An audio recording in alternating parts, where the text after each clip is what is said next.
7th of August 1945, Liverpool. Early hours of the morning I brought scotch. George Paget Thompson told James Chadwick, as he opened the door. Rain blustered its way in and splattered the parquet floor. Though, whether you wish to drink it is another matter. Chadwick, bone-tired after travelling all the way from New York, back to England in a Boeing aircraft, which was uncomfortable, to say the least, nodded heavily, closing the door behind the younger man. Thompson pulled off his raincoat and hung it on a hook in the hall, perching his hat above it. I appreciate the gesture, Thompson, Chadwick replied, though the weather might yet change their minds. At least we know the bomb will work. At least your name, Blackett's name, Cockcroft's name, Pie Eels's name, Friss's name will be distant from this, for good or ill, Thompson said, kicking off his shoes at the door and pacing, sock-footed into the living room. It hadn't been tidied for a good amount of time,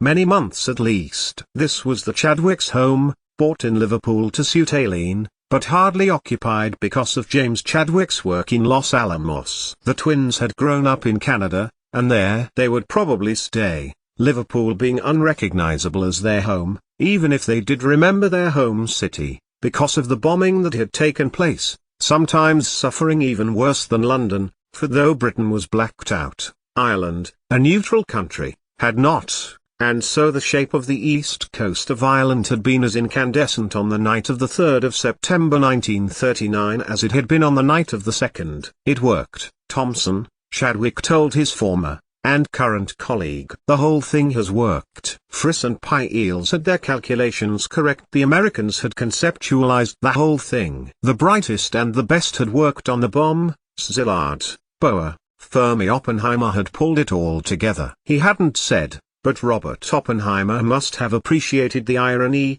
Once under the direction of Thompson's father, under Rutherford, Blackett, and even Chadwick himself at one point, he was the man in charge. Please, sit, Chadwick offered, gesturing towards the fire. He smiled. It would be good to dry off beside it on such a miserable evening. Perhaps we should open the whiskey, given the weather. Thompson handed it over. Juror, Chadwick nodded, approvingly, perching it over the fireplace. 2 glasses appeared by it, but, Thompson noted, Dr. Chadwick had not uncorked it. You plan to give these to Mr. Barrow as well? Thompson asked him, when he saw what was in James Chadwick's hand. Letters, more letters, kept back from Thomas Barrow, written by his wife. Perhaps, Chadwick conceded, we alone should decide. Lindman is not in favor with that any longer. His policy, as well as to show the world we have a testable bomb, is to design and build an atomic power station. The Ministry of Defense had already been in talks with Cockcroft. He's back then, Thompson asked, from America, I mean. He pulled out his pipe and raised it towards Chadwick, who nodded. Be my guest, he told George Paget, as he withdrew his own pipe, striking a match on the hearth, then offering it to his guest. Dr. Thompson leaned forward and Chadwick lit it for him, then doubled back and lit his own. He was disgusted how Bush and Roosevelt engineered to divorce us from our work and, in effect, trace off with an American bomb. But Churchill had written evidence a collaboration had been made and, too, passed through the U.S. Supreme Court under the Ottawa Agreement. Now, Chadwick had the know-how long denied the British scientists, and they were making good use of it. But they were not the only ones. Living with them, in his home in Birmingham, had been another physicist, fled from Nazi Germany with Rudolf Pie Eels. Fuchs was a communist, and intelligence had suggested that he had been passing on all the secrets of the bomb to the Russians. He had been imprisoned, now, but that didn't get the state secrets back. So Britain was in a race now with the Soviets, to make a bomb and demonstrate its use for, ironically, the prime purpose of not using it. Blackett has been interviewed too,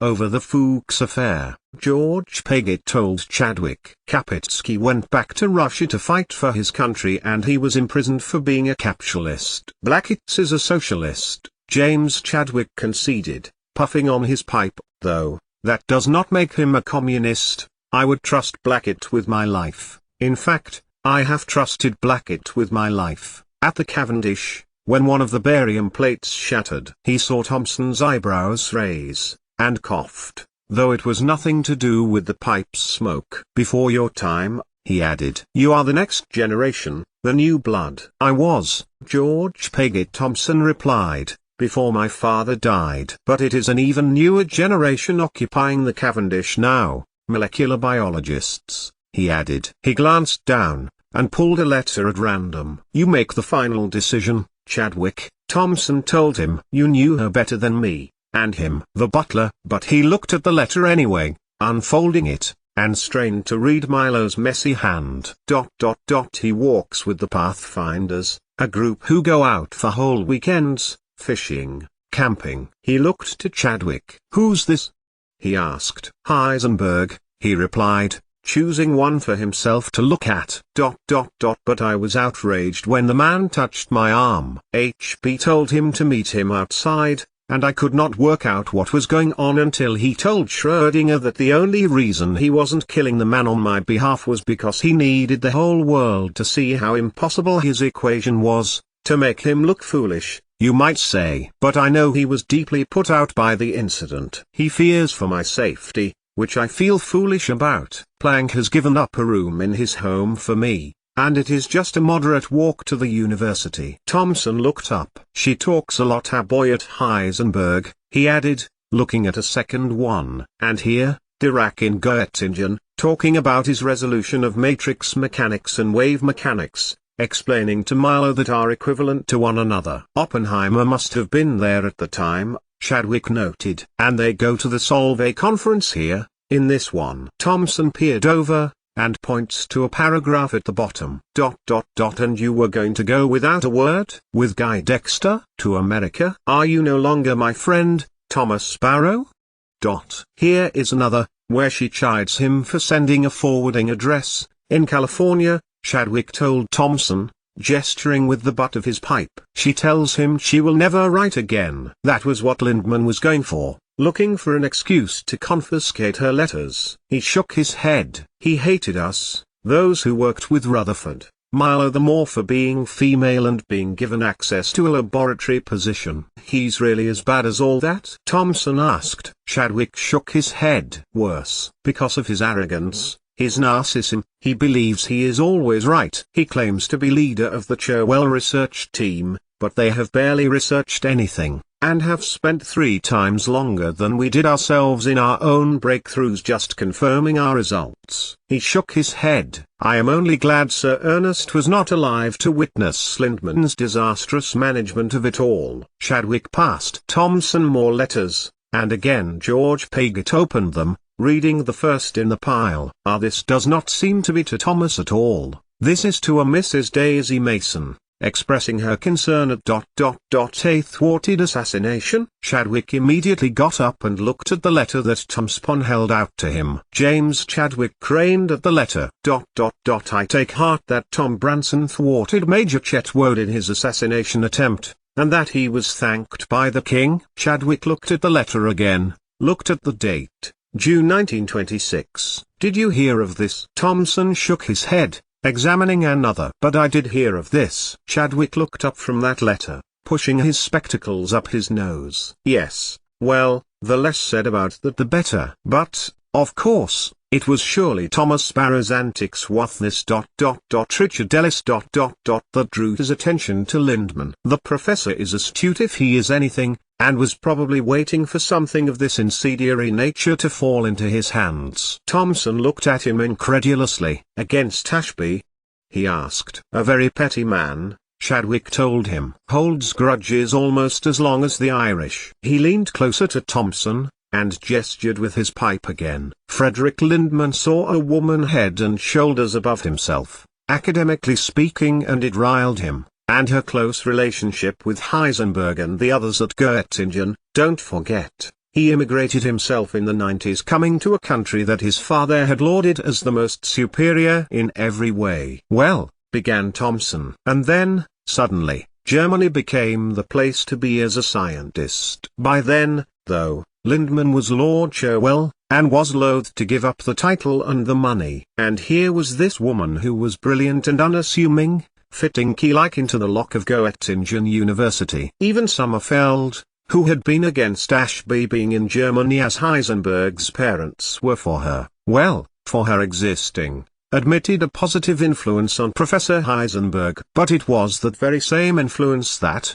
I suspect, prevented him from moving from Leipzig and taking up Sommerfeld's professorship at Munich. Thompson's eyes moved to the whiskey again. He had thought this evening was going to be just a genial chat, although, if they had not been discussing Milo Ashby then they would be talking about the atomic bombing of Japan. In any case, and the ironic thing was that she was in contact with a Mr. Harold Levinson for at least a dozen letters, and she could so easily have gone to America, to Princeton, or Yale or Harvard to do the same research as she had in Germany, better, perhaps, because Mr. Levinson, though his means were now modest, had assured her of introductions to people he knew. They wouldn't have looked down on her as the Göttingen physicists did. Chadwick puffed on his pipe again. Wouldn't they? Come on, Dr. Chadwick, it wasn't easy for us working with the Yanks. True, Chadwick conceded. But Heisenberg was not in America. Despite the incessant train,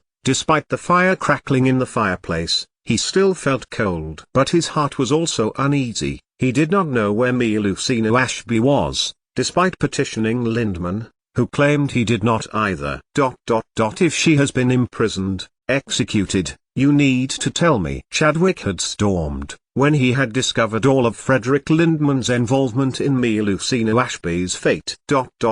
Why? Lindman had told him, a curl to his lips. What has she done that is traitorous? Tell me that. What are you smiling at? Chadwick asked, as he glanced over to Thompson. George Pegott looked up and held up a letter. Another, 90% Heisenberg, and Göttingen, 10% expressing her regret at the death of the Dowager Countess of Grantham. Chadwick smiled. He had always felt irked at her wedding to Thomas Barrow. Yes, he had done it for nobler things, but then Werner Heisenberg had come along, and it was clear to everyone with senses Milo's feelings for him. Would it have been different if she were free? Or, would she not have been able to work at all? But she came back, didn't she? George Pegott remarked. With us until your determination of the neutron. With us, beside me. Ashby was indispensable, Chadwick told him. I will never forget her telling me that the spectrographs showed that the masses were just too heavy for there to be only protons in the nucleus of atoms. And to think I was only concerned with beta radiation, Chadwick told him. Electrons, ejecting from the nucleus of the atom, could only be leaving behind a proton. And it had been Rutherford who had proposed that perhaps there was something else, something that could not be detected by electrical plates, but had mass all the same. He looked down into his lap, giving more letters to George Pegott. That you are married? I hope I will be forgiven for saying this, Thompson, Chadwick said, glancing down yet again to the address on the front of the envelope. Downton Abbey scrawled with haste across the centre. But you were not disappointed that Ashby remained behind. It was a pleasure to watch George Pegott Thompson raise his head, a curl of pipe smoke around his head as he made eye contact with the very tired eyes of James Chadwick. It's true, Thompson admitted. I had great affection for her. He sighed. I asked her out several times, to the tea room she liked, to the talkies. But each time she said no, and I asked her once why not.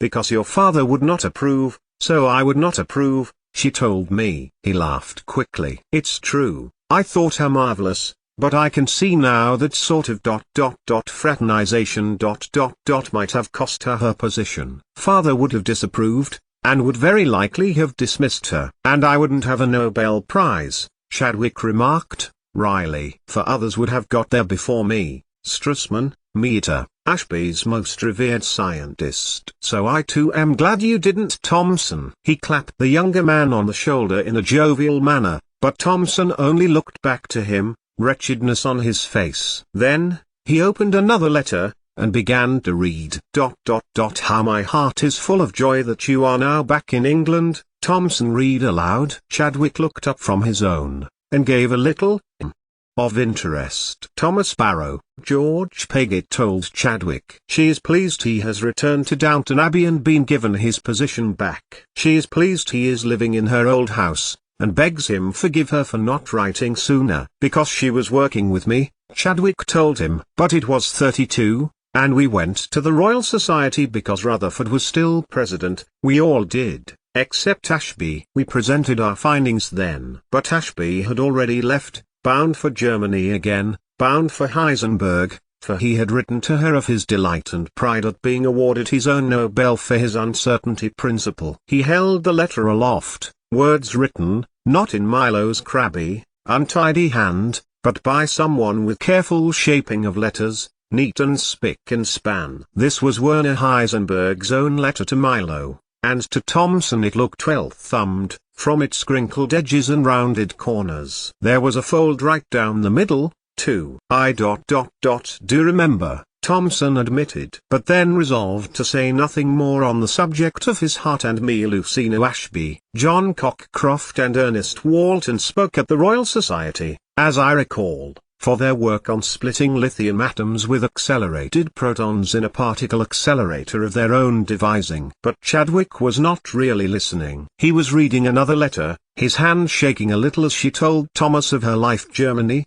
Do you know a Douglas Hartree? Thomson asked Chadwick, changing the subject. Chadwick broke from the letter he was reading, grateful for the interruption. He worked with us, a long time ago I believe, at Manchester. He is tutoring the boy now. Chadwick gave a brief nod, and then returned to his letter. This was dated February 1933, and it was in reply to one from Margaret Bower. I am sorry you were shocked at my unexpected appearance, Milo had written, for wherever she was staying in the northwest of Germany. I do not believe you need to inform Professor Rutherford, or Professor Thomson. I am not returning to England until after the child is born. He watched George Paget Thomson raise his head, watched him wave the letter until it was opened a little more, and then read on. I do not want the professors to be disappointed, although as you will know my work is finished. I only desire to speak to Professor Bower. And that caused George Paget to look away. There's more, Chadwick admitted. Tell me. Chadwick looked at George Paget, raising his eyebrows. It does not make for pleasant reading. George Paget leaned back in his chair and inhaled on his pipe. What if this is pleasant? Thomson asked. We're going over her letters, through her private thoughts, deciding which can be passed on to Barrow. He lowered the one in his hand. She seems so scared, yet she did it anyway, gave birth to a baby who became the child living at the workplace of her husband. Apart from this letter, we don't know if she told anyone other than the Skolts family about her circumstances. He glanced up to the whiskey. Heavens, he really could do with a little of that just then. I have to submit 2 ethnicity tests. The registrar told me she had to be assured of the child's history, that there were no undesirable races in his background. Thomson was on his feet and beginning to pace as Chadwick added, I can guarantee the parents who will adopt him will be fully Aryan German. She told me. Like that matters, as long he is safe and well cared for. Chadwick broke off. If you aren't going to open the damn thing then I will. George Paget told him, and Chadwick waved towards the bottle and glasses, giving assent. Thomson neared the fire, placing his pipe on the mantelpiece before twisting out the cork and throwing it into the fire. He didn't think there would be any need to replace it tonight, considering the weather, considering what he was hearing about Milo. The closest he had ever got to her had been to take up her soft, delicate hand once, at the Cavendish. Chadwick clearly was in need as well, getting up and standing before Thomson, who watched as his former tutor tipped the contents of the glass down his throat. Thomson added more, and this time, Chadwick sat back down. Thomson lowered himself into the armchair too, and leaned towards Chadwick, ready to hear Milo's words. And she told me to name the baby, so I did. He is Ernest, and I have left him my wedding ring and our marriage certificate. Mr. Skolts put it all into an envelope and shook my hand, as Mrs. Skolts cooed over the baby. Ernest Ashby, I told her. And the mother nodded, and repeated, Ernst Ashby Skolts, nodding over him. Then she told me, ein Frühlingskind, Ernest Glauben Quarterklitsch, a lucky child to be born in the springtime. But, I know not all babies who are born in the springtime can be lucky. HB and I were walking from the university and we saw a woman with a baby who just have been born last springtime. That child was not lucky, tossed from his pram, his mother kicked in the street, a yellow David star on her coat. We must stop, Chadwick told him. Let us ... put on the wireless, let us hear about the day again. But Thompson shook his head. It's why they all came. In 33, George Pigott reminded Chadwick, not only Bourne, and Einstein and Szilard, Peierls and Friss, but Dirac came home, and Schrödinger took up his life again in Ireland. And then we lost Curie and Haber ... Planck and Ley fought to get them out and paid the price. Rutherford helped because he could. Chadwick smiled. Were you there when Einstein told your father his reason to going to America? Thomson shook his head. England is a country with too many butlers, he told him. Chadwick smiled and, after a puff on his pipe, Thomson smiled too. I cannot see any of these letters would be of any benefit to Thomas Barrow now, Thomson added, once they had sipped the Jura whiskey and sat in silence for a time. I agree, Chadwick said. But he is entitled to them. He glanced down at another and smiled. This idiocy cannot last forever, she's put, Chadwick told him. He scanned down. They were Max Planck's words after the memorial lecture for Haber. They really thought so, Thomson replied. But she came home. She was back for your Nobel Prize. I remember that. She was working with her cousins at the Marconi Company, Chadwick told him, draining his second glass. She came to see me, and then took a train north. I have it here, Thomson told him, fluttering out the page. June 1936. I have travelled to Brancaster to see, to be frank, Lady Edith. She was in my situation once. I need her to give me the advice she never got. He turned to Chadwick. And what was that? Chadwick shook his head. Some of these are so cryptic, I cannot for the life of me work out what they refer to. I mean, what do you make of September 1929, I met Crowborough, Thomas. He will find he has made a poor investment into a guano business he did not know he was investing his life savings into. Both men shook their heads. I mean, perhaps she went to visit the Marquis of Hexham because of the abdication. The family are nobody, of course. Thomson shrugged his shoulders, and handed them to Chadwick. More to file, Thomson suggested, or give back to Lindman. Chadwick didn't answer, simply passed more to Thomson. George Pigott gaped at the quantity. He kept all of these from their intended recipients? Thomson asked, mouth open. He did a thorough job. And they leafed through more, reading in silence. The clock striking 3 in the morning as another small pile arrived in his hand. Chadwick coughed the throaty cough of one who was coming down with something, sipping more of the whiskey, and began to leaf through ones of his own. Heisenberg wrote to tell Ashby he would be in the USA in the summer of 1939, Thomson told Chadwick. James Chadwick raised his head. I have another, explaining to her his reasons for returning to Germany, his family, he tells her, and details the music he and Elizabeth like. Thomson looked at him. Music? I met her at a concert I was challenged to play. It delighted me that Elizabeth was delighted, he tells her, Chadwick told him, coughing again. And I am delighted that we were married 4 months later. I have to say how empty of joy my life has been. I wish you could be with us, Liebeln. Thomson looked across to Chadwick. That would not sit well, I would imagine, he told his former tutor.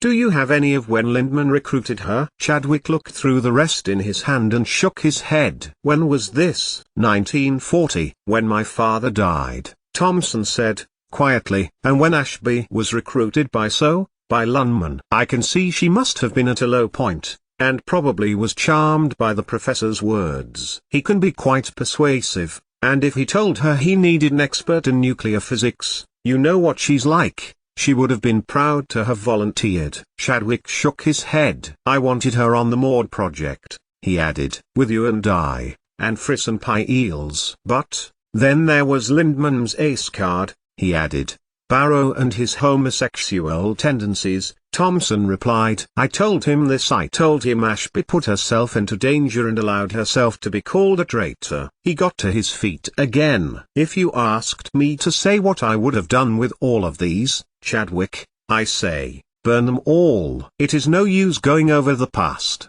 reminding people, digging up hurts. I say ... You are right, Chadwick told him, but let us read the rest first. I feel it is wrong to put them to flame when we haven't read them. And the men sat down again, silence hanging between them as they continued the morbid process of reading Milo Ashby's failed correspondence. I have one of the conference in Copenhagen, Chadwick told Thompson at length, and he passed it to Thompson. It does not clear anything up, Thompson told him. Perhaps at best talking at cross purposes. It tells us one thing, Chadwick replied, swooping up his whiskey. It tells us Heisenberg wanted the bomb to be a theoretical one, as did von Weizsäcker. He pointed to the page where she tells of her journey there. What with Friss's confirmation of the writing, Heisenberg could not really have believed was possible. Perhaps his motives were not entirely pure, he added, because we know now Piels knew how much uranium to use and Heisenberg thought he needed much more for a viable bomb. But that drawing, Chadwick added. But Thompson was on his feet again,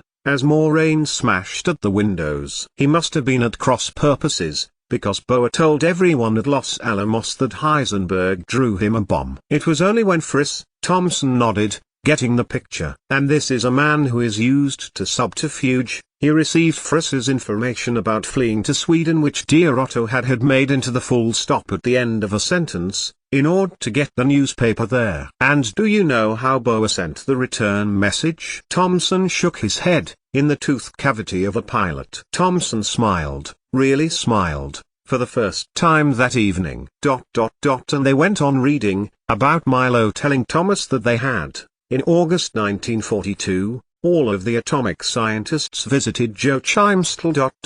How I have wanted to come here. We are here to find the best load of pitchblende. We are to do Madame Curie's work. And that suspicions were aroused in September 1943 when the Kaiser Wilhelm Institute had been relocated to Hagelosh and Hechingen amongst other places. We were in the desert then, Chadwick told Thompson. Boer had joined us. Oppenheimer was like a man I had never seen before, commanding, taking charge. There were some young whippersnappers. But then you sent Mark Oliphant. Thompson smiled again. He soon came back to Britain, giving the Yanks the benefit of his wisdom. He replied, he was damn well refused entry. He had no choice. Chadwick laughed. But then his face fell. She was arrested then, put in concentration camp. She was there with other women, Helene Solomon, Langevin's daughter Marie-Claude Vaillant Couturier.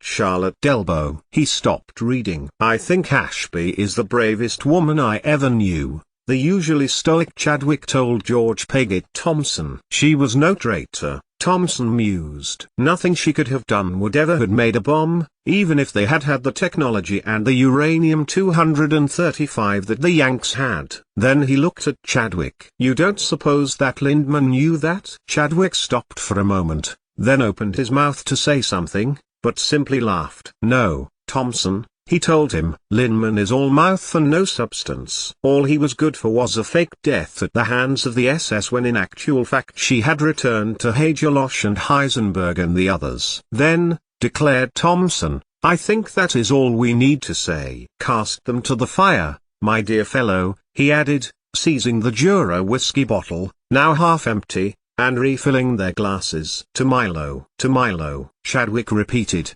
and both men drank heartily to Milo Ashby. And the end war, give or take a Japanese surrender signature. Thompson added, wherever she may be. Chadwick finished. Thompson stopped in his repeat of this sentiment, and looked seriously at his old mentor. Where is she now, Chadwick? Thompson asked, suddenly. I cannot say, Chadwick replied, lowering his glass. Cannot? Thompson pressed. Cannot, for I do not know. Lindman, in his anger, let her out of Hall Farm and told her to leave. Where she would have walked to is anyone's guess. Thompson inhaled, and held out his handful of letters. Chadwick nodded to the hearth. We are decided. Thompson nodded, and he watched James Chadwick as he threw every last one of Milo Ashby's letters into the flames.